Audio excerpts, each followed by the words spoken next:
Olá, sejam todos muito bem-vindos à nossa escola bíblica. Nós estamos caminhando no nosso currículo sobre história da igreja, chamada Igreja em Movimento. Na aula de hoje, nós vamos tratar de um momento crucial da história da igreja, um momento em que há uma verdadeira virada, mudança de rumos daquela igreja que até então era perseguida, não, de certa forma não organizada, para uma igreja que se torna uma religião oficial do Império, agora organizada, financiada. Então, na aula de hoje, nós vamos ver como esse processo ele se deu, quais os personagens envolvidos, quais os efeitos que essa grande mudança produziram na igreja daquela época, e efeitos esses que se prolongaram ao longo da história da igreja, e o que nós podemos aprender com isso, com esse processo, que lições nós podemos tirar para nós hoje, igreja brasileira atualmente. Então, o tema da nossa aula de hoje é Cristianismo, a religião oficial. Então, vamos começar com um breve panorama histórico do que estava acontecendo na época. Constantino, a gente vai falar muito dele na aula de hoje, é o nosso, o nosso personagem principal desse momento que vamos estudar. Mas vamos falar um pouquinho sobre o que estava acontecendo antes de Constantino, né? Do ponto de vista da igreja, a igreja atravessou, nos primeiros séculos de sua existência, momentos de perseguição. Enfrentou perseguição por diversos imperadores, em diversos momentos, perseguições mais ou menos severas. Podemos citar os imperadores Nero, Domiciano, que ali, ainda no primeiro século, empreenderam perseguições duras contra os cristãos. E uma figura muito importante que também patrocinou talvez uma das piores perseguições à igreja foi o imperador Diocleciano. Diocleciano, ele é muito importante para a aula de hoje, para esse momento que vamos estudar, porque de certa forma ele antecedeu de forma mais imediata ao imperador Constantino. E a gente consegue ver essa mudança, né, essa transição daquilo que Diocleciano e suas políticas estavam gerando como efeitos à igreja para aquilo que Constantino vem trazer de mudanças.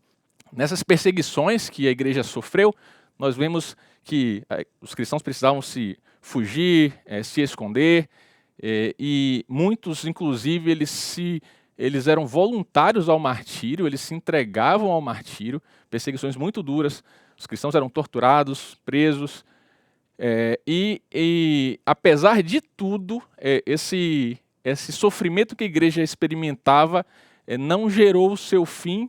Pelo contrário, a fé estava crescendo, apesar dessas circunstâncias, a igreja se fortalecia.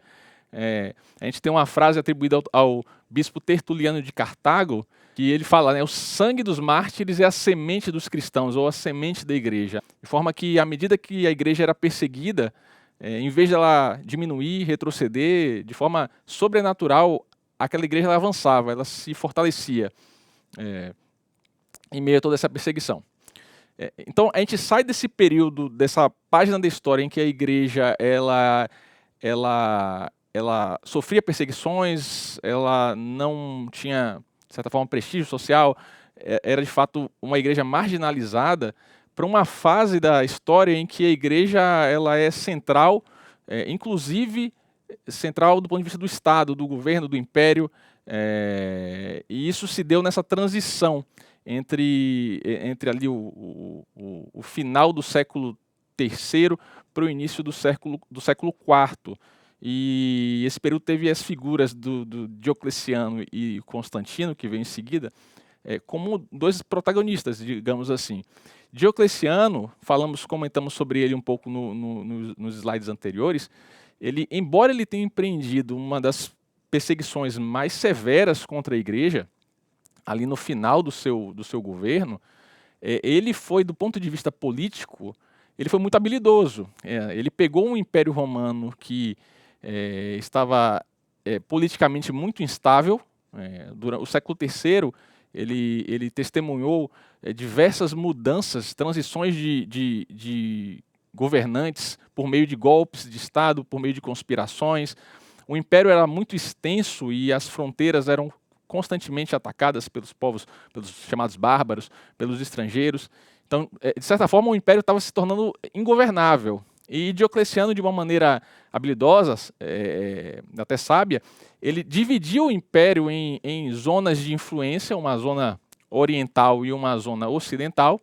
E em cada zona de influência dessa, em cada seção do império, ele determinou líderes, dois líderes em cada uma das zonas, dois chamados de Augustos, ele no Oriente e o Maximiano no Ocidente, e dois Césares que ficavam como se fossem subordinados aos Augustos, que seriam os substitutos imediatos. Do lado do Oriente, ali com Diocleciano, havia a figura do Galério, e no Ocidente era o Constâncio. Constâncio, muito importante na nossa história, que é o pai do Constantino, futuro imperador. Certo? Então, quando ele divide o império nessas quatro figuras de poder, chamada tetrarquia, o império, ele, de certa forma, atinge uma estabilidade política e, de certa forma, esse torna o solo favorável para desenvolvimentos posteriores. Né? Constantino, quando vem posteriormente, já pega um império muito mais estabilizado. Certo? Então, a gente entra nesse período que a gente chama de cristianização do império. O cristianismo agora vai passar a ser a religião não apenas tolerada, mas futuramente seria a religião oficial do império. Então é esse período que vai do ano 300 ali até mais ou menos o ano 600, em que a gente tem essa linha do tempo, ela resume um pouco para a gente, e na aula de hoje a gente vai focar um pouquinho aqui no início do século IV, aqui, né, 300 e 400, a gente vai ver episódios como a conversão de Constantino, muito importante para o que vai vir depois. O imperador Teodósio, muito importante porque foi durante o seu governo que o cristianismo de fato se tornou a religião oficial do império. E vemos, do ponto de vista da igreja aqui, figuras importantes como Ambrósio, vamos comentar um pouco sobre ele, eventos como o Concílio de Nicéia, que veio logo após a conversão de Constantino, muito importante para o desenvolvimento doutrinário da igreja, que ali ia começar a florescer. Até então a igreja estava, de certa forma, sobrevivendo às perseguições, e a partir do momento que essas perseguições elas cessam, há espaço para o desenvolvimento doutrinário, para o debate, para reflexão teológica. Então a gente vai ver eventos como os concílios acontecendo, o concílio de Nicéia, mais para frente o concílio de Calcedônia. Enfim, essa é um pouco da linha do tempo desse período que vamos tentar passar panoramicamente a partir da aula de hoje. Pois bem, vamos para o nosso, digamos, o nosso personagem principal da aula de hoje, que é o imperador Constantino. Talvez você já tenha ouvido falar nele. Constantino ele foi imperador ali a partir do ano 306 depois de Cristo, e seu governo dura ali até o ano 337, e ele foi o primeiro imperador cristão. Vamos falar um pouquinho mais adiante sobre essa conversão dele ao cristianismo, como isso se deu. Mas quem era esse Constantino? Quem era essa figura? Como eu comentei, ele surge naquele cenário do império dividido na tetrarquia, nos quatro líderes principais. E ele é o filho do Constâncio, que era o César do lado ocidental do império, e posteriormente ele se tornou o imperador, o Constâncio, né, pai de Constantino.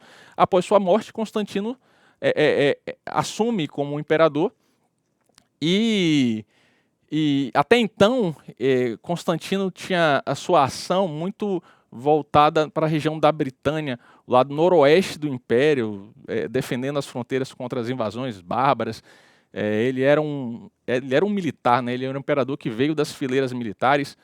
E sobre essa conversão, ele vem até Roma com as suas tropas em direção a Roma para tomá-la, numa disputa com o seu rival, o Maxêncio. É uma disputa interna por poder, certo?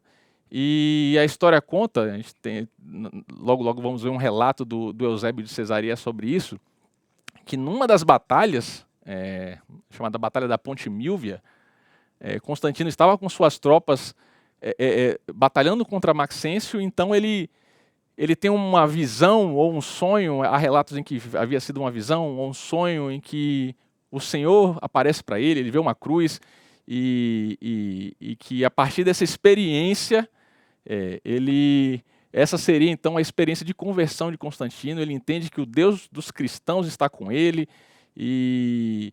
então, naquela batalha, ele acaba vencendo a batalha, ele se consolida como o imperador do lado ocidental do império, e mais para frente ele se tornará o imperador de todo o Império Romano, certo? Em uma disputa posterior com o lado oriental do império, que ironicamente é uma disputa com o seu próprio cunhado, Licínio. Enfim, no final ele se torna o Constantino o líder de todo o império. Mas foi essa experiência que ele teve que sinalizou uma mudança de rumos na forma como ele e aí consequentemente o Império Romano lidou com os cristãos e com a igreja, certo? Alguns pontos importantes que foram frutos dessa mudança de rumos de Constantino estão associados ao Edito de Milão. Ele foi o documento que garantiu a liberdade religiosa para os cristãos, certo? Um pouco antes disso, no ano 311, houve a publicação de um edito de tolerância que acabou com a perseguição, certo? Esse edito foi, inclusive, ele foi assinado pelo Galério, que era o imperador do lado oriental, certo? Inclusive que a figura de Galério era muito associada como o mentor da perseguição de Diocleciano, inclusive. Mas no final da sua vida ele assina esse edito de tolerância no ano 311, certo? Então assim, a perseguição ali acabou, a perseguição do império acabou, e no ano 313, já Constantino, ele então, não apenas a perseguição tinha sido finalizada, mas agora os cristãos tinham de fato plena liberdade religiosa. E mais para frente outros benefícios seriam desfrutados pelos cristãos concedidos pelo império. Um outro ponto importante, comentamos sobre ele quando a gente viu aquela linha do tempo, é o Concílio de Nicéia. A gente não vai se aprofundar aqui no Concílio de Nicéia, teremos mais para frente uma aula específica sobre concílios, mas foi um momento muito importante para a igreja. O imperador convocou esse concílio para debater algumas questões teológicas, principalmente sobre a relação do Pai, do Deus Pai com o Deus Filho, certo? Havia ali uma controvérsia, havia o bispo Ário, um bispo que defendia que ali o filho era inferior ao pai, e de outro lado havia um entendimento que não, que pai e filho compartilhavam da mesma substância divina, o filho não havia sido criado, né? O filho não é uma criatura, pelo contrário, foi eternamente gerado. Então houve ali no Concílio de Nicéia um primeiro importante passo para o desenvolvimento teológico e para a consolidação de doutrinas caríssimas para a igreja, como a doutrina da Trindade. E esse concílio só foi possível nesse novo momento que a igreja estava experimentando. Deve ter sido algo, de fato, muito assim, até difícil de acreditar para quem viveu. Há relatos de que entre os bispos que foram convocados ali, reunidos nesse concílio, bispos de todas as partes do império, era possível encontrar bispos que traziam em seu corpo os sinais da perseguição, né? Pessoas amputadas, sem um membro, sem um olho, porque eram bispos sobreviventes do período de perseguição, e agora eles estavam ali desfrutando de liberdade, podendo debater questões teológicas. Então, de fato, foi uma mudança muito nítida que aqueles cristãos estavam experimentando nessa relação do império com a igreja. Aqui um trecho de Eusébio de Cesareia, historiador ali daquele período, historiador da igreja, e de fato foi biógrafo de Constantino também. Ele diz assim sobre essa experiência de conversão de Constantino. Ele disse, né, Constantino relatou isso diretamente para ele, segundo Eusébio de Cesareia, que por volta do meio-dia, quando o sol estava começando a declinar, viu com seus próprios olhos o sinal de uma cruz de luz no céu, acima do sol, com a inscrição: com esse sinal vencerás. Constantino ficou pasmo com a visão, e enquanto refletia sobre o seu significado, a noite caiu. Durante o sono, Cristo de Deus apareceu a ele com o mesmo sinal que vira nos céus e ordenou-lhe que fizesse um estandarte com o sinal que vira, para usá-lo como proteção nas batalhas. E esse era o sinal, essa imagem aqui, essa cruz, uma espécie de cruz de Constantino, como ficou conhecida, que na verdade são as letras gregas Ki, essa que parece um X aqui, né? Ki, e a letra Rho. As letras Ki e Rho, a Rho parece um P, né? São as duas primeiras letras da palavra grega Christos, que é Cristo. Então, esse símbolo ele passou a ser estampado nas bandeiras, nos escudos dos guerreiros de Constantino, e ele utilizava isso como um sinal de proteção divina, enfim. Vamos lá, então, com esse episódio e com esse novo tratamento que os cristãos estavam recebendo por Constantino e pelo Império, alguns benefícios foram concedidos, né? Por exemplo, a isenção de impostos também passou a valer para os ministros cristãos.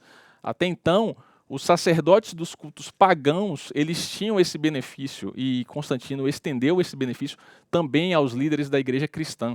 Foram abolidas as execuções por crucificação, batalhas com gladiadores que eram promovidas como penas por crimes, elas foram suspensas. O domingo ele foi transformado em um feriado público. O domingo tem uma associação clara com os cristãos, pelo fato de ter sido o dia que o Senhor Jesus ressuscitou. Mas, como a gente vai ver ainda nessa aula, o domingo ele também tinha uma associação com a religião pagã, com o culto ao sol. Então, Constantino, essa figura um pouco ambígua, e por isso que eu coloquei ali, né, com aspas, né, o primeiro imperador cristão. Há muita discussão, né, mas de fato ele se converteu, e a gente vai ver essas ambiguidades ao longo da vida dele, no tratamento do cristianismo e na sua relação com o culto imperial, com as religiões pagãs. Olha o que Eusébio de Cesareia ele fala de Constantino. O mesmo Deus, que é soberano sobre todas as coisas, restaurou à humanidade o que há muito havia sido removido e concedeu-nos Constantino, seu servo amado, para trazer paz à terra e liberdade à igreja. Então Eusébio ele coloca Constantino sob uma luz muito favorável. Os relatos de Eusébio de Cesareia sobre Constantino, eles têm de certa forma, esse viés positivo em relação a Constantino. E de certa forma, claro que evidentemente, a gente pode criticar, talvez Eusébio por ter sido excessivamente positivo com Constantino, talvez ter ignorado alguns erros, mas é algo que dá para entender. Eusébio viveu o período de intensa perseguição que foi promovida por Diocleciano. Intensa mesmo, os cristãos eram torturados de maneiras terríveis pelo Império, mortos, muitos acabavam se entregando, muitos inclusive se entregando para o martírio, que era inevitável. Então, Eusébio enxergava Constantino como, de fato, um instrumento que foi usado por Deus para acabar com aquele período terrível, para dar paz à igreja, para promover um terreno em que a igreja pudesse florescer. Então, a gente tem essa ambiguidade na vida de Constantino, inclusive no seu entorno, né? Eusébio, um bispo da igreja, na sua relação com Constantino e o Império, a gente vê de fato, uma ambiguidade nesse tratamento. Constantino e sua importância, vemos que então ele tomou uma série de ações, uma série de medidas que de fato favoreceram a igreja e que não precisavam ter sido feitas, né? Ele era o imperador. Quando ele toma Roma, por exemplo, naquela batalha da ponte, Roma era majoritariamente uma cidade pagã. Então, assim, não havia um benefício claro, direto para Constantino, né? Não, Constantino era apenas um oportunista religioso. É difícil fazer essas afirmações sem incorrer numa simplificação do que de fato aconteceu, porque ele não precisava ter, não havia nenhuma... os cristãos eles cresceram em número naquela época, mas eles eram mais ou menos ali 10% da população do Império. De fato, não é uma parcela insignificante, mas é uma minoria clara em relação às outras religiões. Então, assim, não havia uma pressão da maioria da população, enfim. Porém, apesar dessas medidas que Constantino tomou, de fato, que sinalizavam talvez até uma mudança interior do próprio Constantino, no que diz respeito a essa experiência de conversão, ele manteve algumas práticas associadas ao culto do império e às religiões pagãs, por exemplo. Ele utilizava o título de Pontifex Maximus a si próprio, que era o título era associado à liderança máxima da religião do império, do culto imperial, religião essa que era pagã, não era cristã. Manteve o culto ao Sol Invictus, inclusive a questão do domingo, um culto pagão, a questão do domingo tem essa... Ele fazia inclusive relações entre o Sol Invictus e Cristo, e como se, né, Cristo de fato fosse associado ao Sol. Então havia essa espécie de sincretismo na experiência de Constantino entre o cristianismo e as religiões pagãs. E a experiência dele de conversão não foi uma experiência convencional, no sentido de que você se converte e é submetido àquela instrução na fé, os primeiros passos na fé, uma espécie de discipulado que evidentemente, a gente está há muitos séculos atrás, a igreja ainda estava se desenvolvendo doutrinariamente, mas havia um processo ainda que elementar de instrução na fé para aqueles que fossem recém-convertidos, e ele não passou por isso, né? Ele era o imperador, inclusive, né? Inclusive ele se colocou acima, inclusive, da igreja. Ele convocou, por exemplo, o Concílio de Nicéia, né? Ele designava muitas vezes bispos, então assim, era uma relação diferente de um cristão convencional. Ele só foi batizado, inclusive, já pouco antes da sua morte. Então ele passou ao longo da sua vida nessa experiência que aos nossos olhos a gente, e aí, converteu ou não? É difícil falar, mas é também difícil afirmar que ele de fato não se converteu. Ele tem essa experiência do batismo um pouco antes de estar no seu leito de morte, fato e aí esse é que é o grande ponto, é que independente desse aspecto mais interior da conversão espiritual de Constantino, os efeitos que as suas ações tiveram, de fato, mudaram o rumo que até então estava sendo seguido da igreja. Os efeitos foram sentidos nos séculos posteriores e certamente até hoje, né? Muitos desenvolvimentos posteriores, conflitos, vieram dessa mudança de rumos da igreja. A igreja que era então perseguida passou a ser a igreja do império. De fato, os efeitos que as ações deles tiveram são sentidos até hoje. Uma outra figura muito importante desse período é a figura do imperador Teodósio, que veio alguns anos depois de Constantino, certo? E talvez o principal destaque seja que foi no seu governo que o cristianismo de fato se tornou a religião oficial do império, certo? Durante Constantino, os cristãos tiveram liberdade religiosa. Então, era mais uma das religiões toleradas pelo império, certo? Teodósio, não. Teodósio, ele de fato, no Edito de Tessalônica, que foi assinado no ano 380, ele determina que o cristianismo seja nos termos do Concílio de Nicéia, importante falar, seria a religião oficial do império, certo? Então ele proíbe as religiões pagãs. E um ponto que vale destacar é essa relação do império com a igreja. Por exemplo, Teodósio, imperador, né? Ele teve um episódio em que ele como resultado de uma revolta que tinha acontecido, em que um oficial do império havia sido morto pela população, ele ordena um massacre de cerca, algumas fontes dizem 7.000 pessoas. As pessoas entram no estádio, o estádio é fechado e lá os oficiais do império matam as pessoas que estavam ali dentro como punição daquela revolta que havia ocorrido.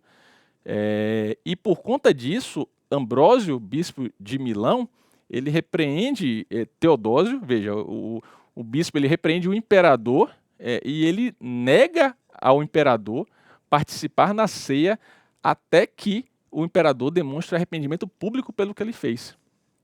E de fato isso acontece, certo?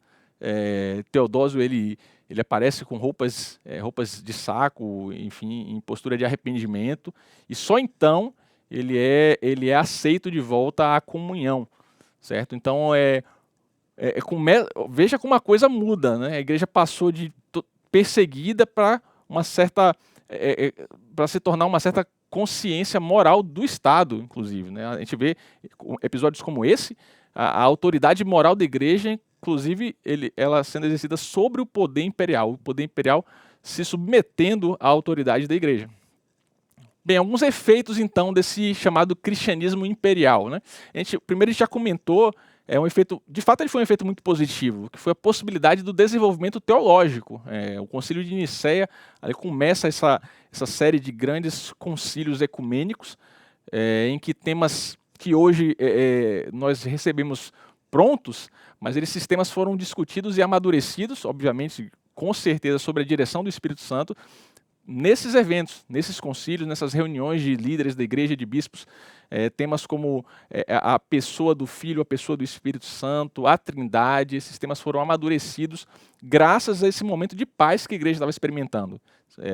A igreja não precisava mais se esconder, os cristãos não precisavam mais fugir, não eram mortos pela sua fé, então houve espaço para que a reflexão teológica profunda, o amadurecimento de doutrinas cardeais da nossa fé, ele pudesse acontecer.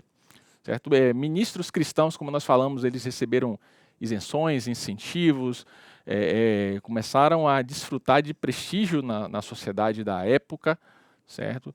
A gente começa a ver a incorporação de elementos imperiais ao culto cristão, certo? Então, nós vemos como, por exemplo, o uso de incensos, a questão das vestes do ministro, que então eram vestes simples, passam a ser vestes de destaque, vestes mais belas. Tudo isso vem de uma influência de elementos do culto imperial ao culto cristão. A própria questão das igrejas, dos templos, né, das catedrais, os cristãos que então reuniam-se antes nos cemitérios, nas catacumbas, o império começa a patrocinar a construção de templos luxuosíssimos, belíssimas catedrais, que temos hoje, né, inclusive, né, isso vem daquela época em que, assim, digamos, a simplicidade do culto cristão, da adoração cristã, acabou sendo um pouco perdida em virtude dessa adição de elementos que eram elementos de influência do culto imperial, certo? Percebemos também uma mudança nos próprios cristãos. Até então, ser cristão, você podia ser morto. Então, assim, havia uma convicção do cristão, inclusive daqueles que se entregavam ao martírio. Então, era uma experiência de conversão certamente mais sincera, mais firme. E quando o império ele deixa de perseguir, os cristãos passam a desfrutar de prestígio social, de destaque na sociedade, e evidentemente isso se reflete inclusive nos números da igreja, né? A igreja sai de 10% e esse número começa a aumentar muito. Anos depois chegou a metade do império cristão. Então evidentemente que começa-se a perceber uma certa superficialidade dentre os cristãos, a questão do sincretismo entre práticas pagãs e elementos cristãos. A gente começa a perceber isso a partir desse período de cristianismo imperial. Já chegando perto do fim da nossa aula, começaram a haver reações a essa nova ordem, uma mudança grande. Então, evidentemente que houve reações diferentes. Uma primeira reação ali muito associada à figura do Eusébio de Cesareia, talvez como um exemplo, como expoente principal, a questão da teologia oficial, a igreja e seus bispos e seus membros muito próximos ao império, produzindo uma teologia que, de certa forma, fomentava, apoiava as ações do império. A gente viu que há todo um contexto, evidentemente, a igreja tinha saído de um momento de perseguição absurda e a figura de Constantino, de fato, se mostrou muito, muito benéfico à causa cristã. Então, há esse contexto, vamos tentar fazer esse exercício de voltar àquela época, né? Como é que o Eusébio estava pensando? Mas, de fato, em muitos momentos isso acabou se tornando uma teologia parcial, uma teologia que talvez acrítica, que se tornou incapaz, muitas vezes, de criticar falhas graves do Estado, do governo. Então, há essa é uma das reações, esse surgimento dessa teologia oficial muito vinculada ao império, certo? E uma outra reação, talvez uma reação oposta, é o início dos movimentos monásticos, do monasticismo. Uma vez que muitos entendiam que essa relação, essa sinergia muito próxima de igreja e Estado não era positiva. Na verdade, era uma contaminação da fé cristã, uma contaminação da pureza da igreja. E começou a haver esse movimento de se recolher, de se retirar e montar comunidades em que ali seria preservada a fé, o evangelho em toda a sua essência, toda a sua simplicidade. Então, um movimento numa direção contrária à teologia oficial, né? Se a teologia oficial tá muito associada, muito ligada à figura do império, o monasticismo vai na contramão, de certa forma ele se retira, e esse movimento ele vai amadurecendo ao longo do tempo, e de fato esse movimento muito importante para o desenrolar da história, inclusive períodos mais para frente, Reforma Protestante. A figura do mosteiro foi uma figura central em diversas maneiras para a igreja nos anos que se seguiram. Bem, então vamos tentar pensar em algumas aplicações para hoje, a partir da aula que nós tivemos. Algumas aplicações práticas dizem respeito a nós precisamos ter cuidado nessas relações, na relação entre igreja e Estado, como essas coisas se conversam, como a igreja ela se comporta como colaboradora do Estado ou como uma voz profética para denunciar aquilo que há de errado. Então a gente tem que ter muito discernimento, cuidado com o poder. A igreja ela sai de perseguida e depois de alguns anos a gente começa a ver, depois de Constantino, Teodósio, a gente começa a ver cristãos empreendendo, por exemplo, perseguições a pagãos, atos de queimar sinagogas, porque os judeus crucificaram Jesus. Então, assim, a igreja que então era perseguida passou a ser perseguidora. Então, a gente tem que tomar muito cuidado quando o poder chega às mãos, para que nós não nos corrompamos e acabemos perdendo ali a essência do Evangelho, retornar à essência, à simplicidade do Evangelho de Cristo. Pureza, como eu falei, pureza é o foco no Evangelho, para que ele não seja perdido em meio a...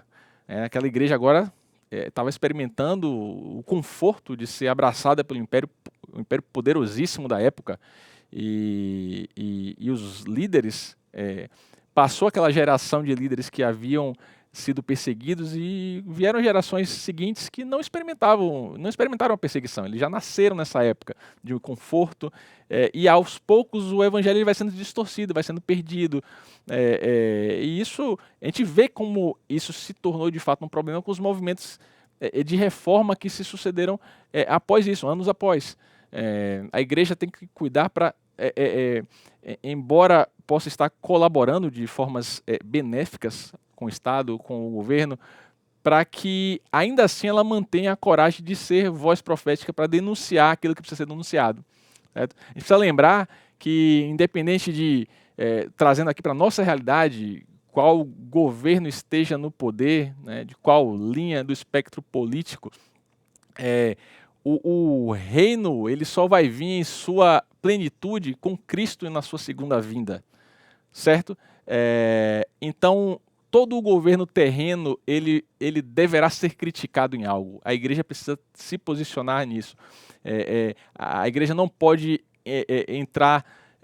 embarcar 100% em nenhum projeto de poder terreno, certo? Porque os novos céus, a nova terra, aquele lugar onde não haverá choro, nem dor, nem morte, ele só vai vir na segunda vinda de Cristo. A gente tem que estar com os olhos evidentemente aqui, no presente, mas também no porvir. É lá que a nossa esperança precisa estar depositada. Não em nenhum modelo, nenhum padrão de governo terreno, nenhum projeto de poder político. Então, muito cuidado com isso. A unidade do corpo. A unidade do corpo da igreja não vem do Estado, né? O Estado que vai patrocinar a unidade da igreja, como a gente, estudando a história da igreja, a gente vê em muitos momentos o Estado como esse fomentador da unidade. O próprio Conselho de Nicéia, né, ele foi convocado pelo imperador. É claro que havia um contexto ali, mas a gente tem que tomar cuidado. A igreja, a unidade da igreja, do corpo, ela vem de Cristo, ela não vem do Estado. Cristo é o cabeça da igreja, não nenhum governante, líder político. Então, eu acho que a gente consegue extrair lições valiosas. Conseguimos aprender também a importância, evidentemente, a importância da reflexão teológica séria, do desenvolvimento doutrinário.